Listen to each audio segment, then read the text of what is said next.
Diwali is around the corner. Firecrackers and pollution, Yes. another big nonsense. ऊपर से the noise, it scares us and their hearing is 100 times more than ours. Having a pet is a full-time responsibility and I never tell anybody to take it lightly or gift a pet to someone given to a child's demand. Bhavishya and I opened a YouTube video, okay, how to deliver a pet dog. The whole night we were just delivering babies, cleaning babies, tying umbilical cords, stitching up the thing, putting them on hot pads, you know, expressing her milk. We were learning everything as we were going along. High five! Yes, high five! Yes, speak! Speak! Speak! Oh, yes, speak! I've had dogs all my life. I've literally grown up with pets. I've had everything from a monkey to a rabbit to a squirrel to a guinea pig to frogs to tadpoles. Like my mother and father were such that they encouraged rescuing animals, loving animals and being empathetic to a voiceless pain. I am not an irresponsible pet parent. Hi, this is Sheeba and you're watching me on Midday with my dogs who are making noise. Let's go again. Ah!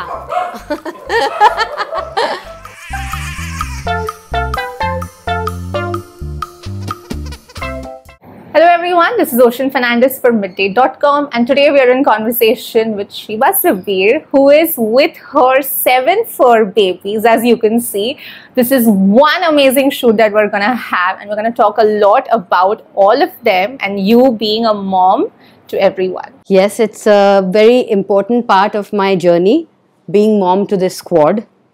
So yeah, pets and loving pets is definitely a very integral part of my life.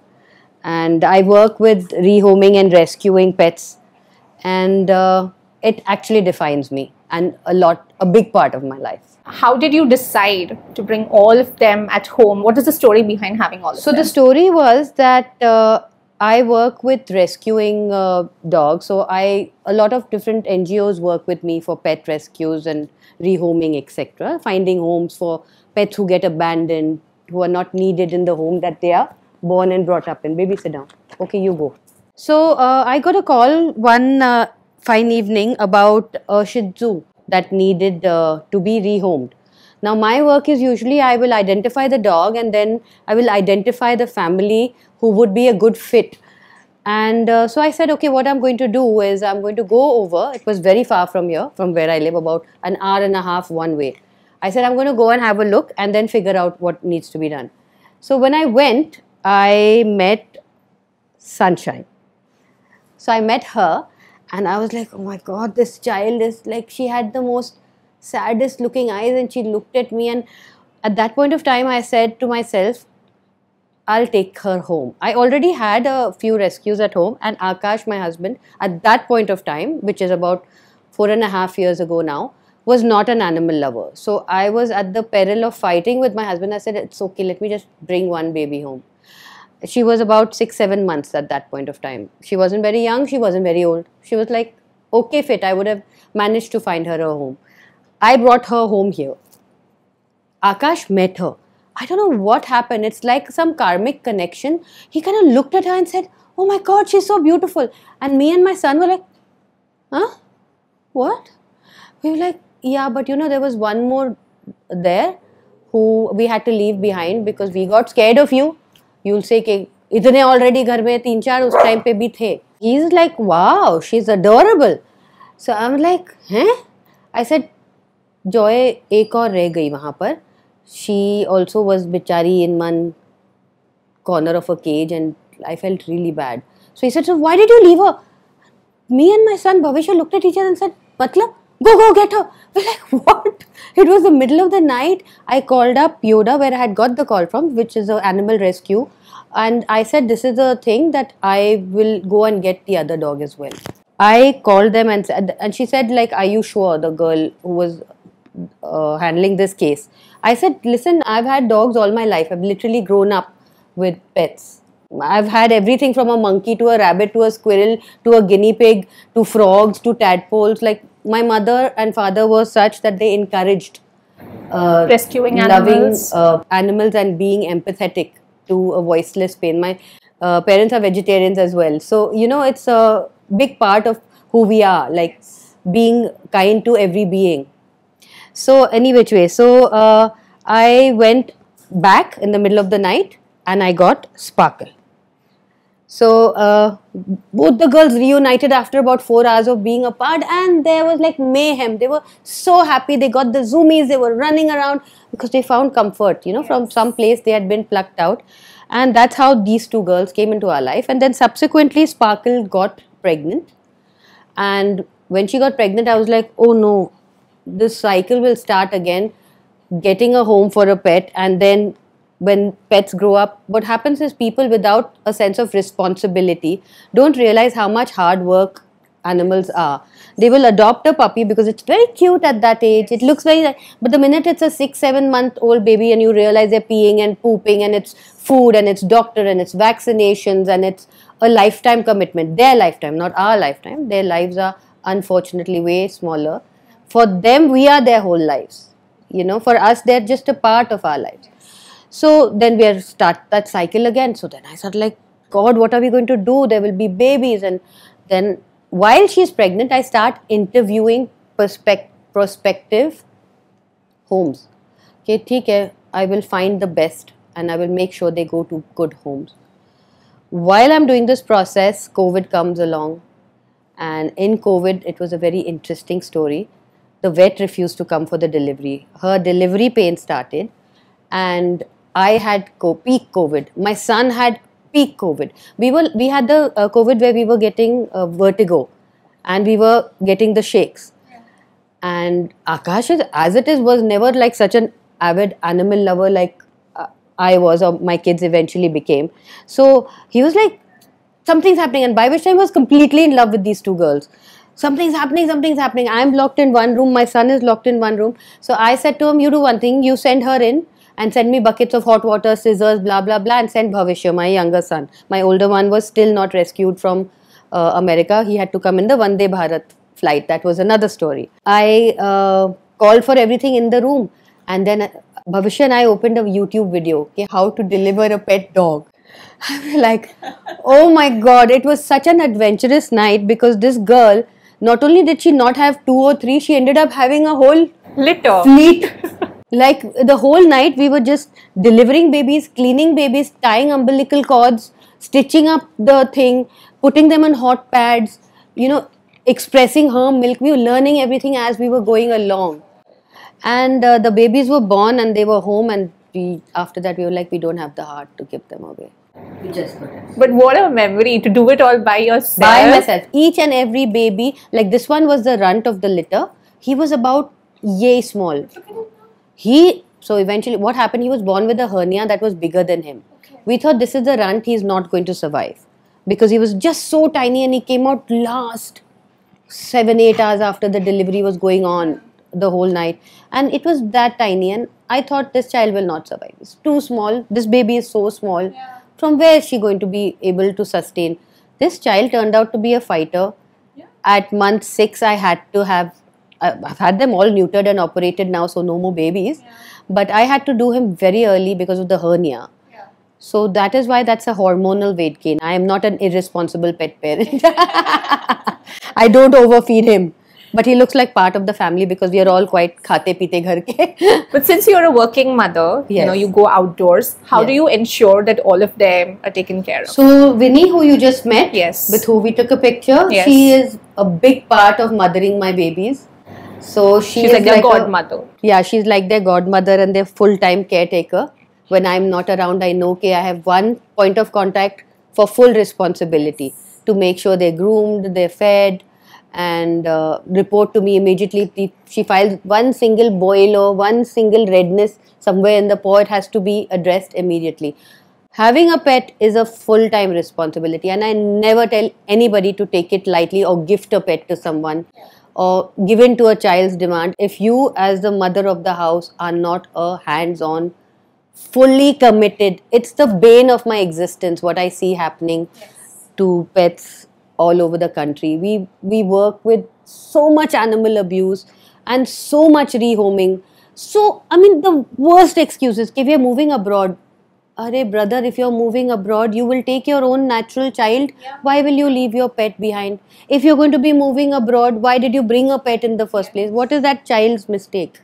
So we deal with such terrible cases constantly.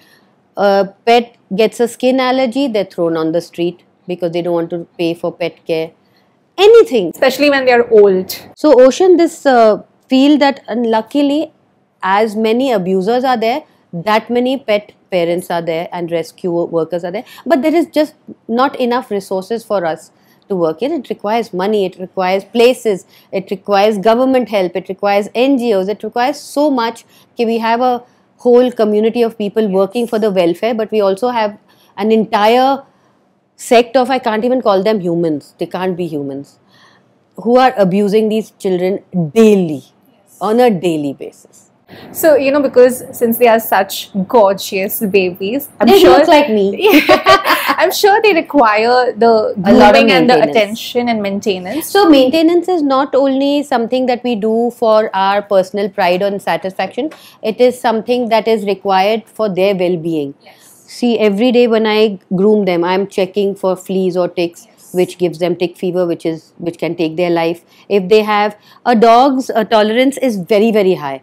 By the time you figure something is wrong with a pet, I'm not going to say only dogs, they've already reached the limit of their pain. Because with chota pain hota, they're not like humans ki mama pet dard ho raha hai, they can't even express. So until it becomes out of hand, you don't know. You already, by the time you know something serious is happening, it's pretty late. So that is why you need to be vigilant every single day. That's their toys. They have their toy box and it's time to play. And it's time to say this is about us. So can you please stop talking and just play? So since Diwali is round the corner, and obviously Diwali is round the corner, firecrackers and pollution, another big nonsense. I mean, it's bad enough for humans. The pollution all over our country is out of control already. Upar se the noise, it scares us and their hearing is 100 times more than ours. They cower, they get scared, they run away from homes. The pets, our Indian dogs, street dogs, they are, you know, displaced from their place because of the loud noises. They are deafened. So it's like quite a scary time. Diwali should be a time where I think everybody should help the homeless, the voiceless, buy a meal, sponsor a dog, sponsor a child.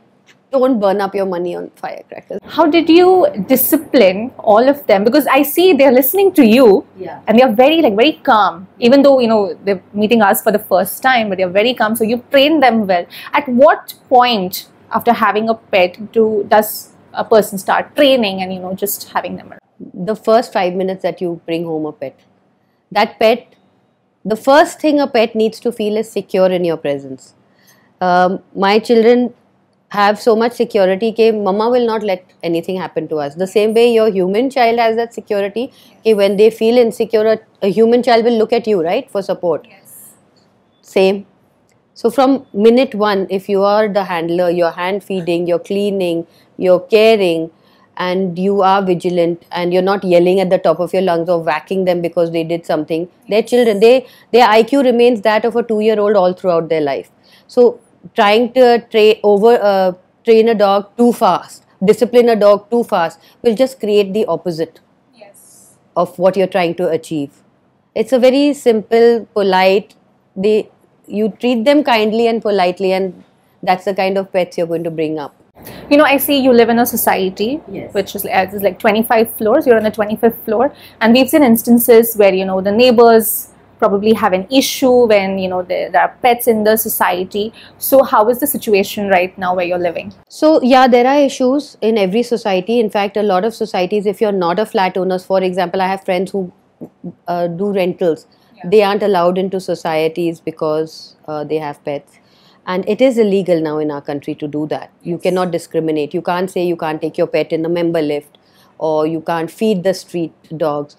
But the thing is, again, the time constraint that a human has to spend that much time now fighting in court or going to the police and all is very cumbersome. So know your legal rights, and as long as you are within, you want to go down? As long as you're within legal rights and limits of what your pet is doing, he's not harming the children not creating a disturbance, not creating messes, which any which way, I think if your dog poops in a public place, you must scoop. That's just civic sense. Yeah, there are problems, but you need to handle them. So Sheeba, when you're traveling, Yes. so I'm sure when you travel, like maybe for a holiday or something. Yeah, I was just at a shoot in London for 1 month. So how did you? I was FaceTiming them every day, pretending they can understand everything that I'm saying on the phone, on FaceTime, and looking at them. So I feel that they listening to me. Beach beach mein, they like look here and there. They know the voice is coming from somewhere. And I have my entire house is on closed circuit television, so I'm watching them constantly. Ke idhar leta hua udhar. But usually, like for example, when me and my husband are out of the house, they're standing. All of them are laying in one pack near the main door waiting for us to come back, because they again don't have any concept of time. They can't read the watch. So whether we've come back after 1 day, 100 days, 10 minutes, they don't know that concept of time. In fact, if you go to my social media page, you will realize there is a particular reel where I've addressed that. I've gone to the loo and come straight back out in 1 minute, and the excitement that they show when they don't see their parent versus when they see the parent in the next 3 minutes is same. Aap 3 saal baad aao, so a pet will wait for you. Like when you abandon a pet at a shelter or on the street, he will wait for you forever. If you're an animal lover, you understand. Yes, completely. Have any one of them like bitten? No, they don't bite. I've seen oddly sometimes they take a dislike to a particular. I've seen that they do that with guys a little bit, and that will happen like in 1 in 50 or so. They will just stand there and look at that person and bark and bark and bark. And I tend to like the instincts of my dogs. I feel if I they. think those who understand, they know. Like if a dog doesn't like someone, I feel it's yes, just something's wrong with this person. So if somebody says कि we're coming over, lock your dogs, I'll be like, I'm happy to lock you. I'm not locking my dog. It's their home. It's their furniture. They're allowed their fur on my. And that's a bit unfair. Yeah. To ask to lock As it them is, up. they have such a small world. Upar se, if you bring a pet home and you make his world smaller by giving them non-access areas, you're just doing a disservice. So either be a really passionate animal lover when you decide to bring a pet home, or then you just donate. Now lots of us associations are waiting for your donations because you want to have a dog, you want to look after a dog, because maybe in a lot of cultures now they say it's good for your shani and it's good for your rahu and it's whatever. Do it outside. Don't bring the dog home and keep him in a cage. Do not lock him in a room. Do not put a lead and then put him in a balcony. Like, don't do these things. You're spoiling your karma. Whatever you're trying to improve by doing religious activities, they're all water when you abuse another living being. Subscribe to Midday India. Get direct notifications on all our videos by clicking on the bell icon.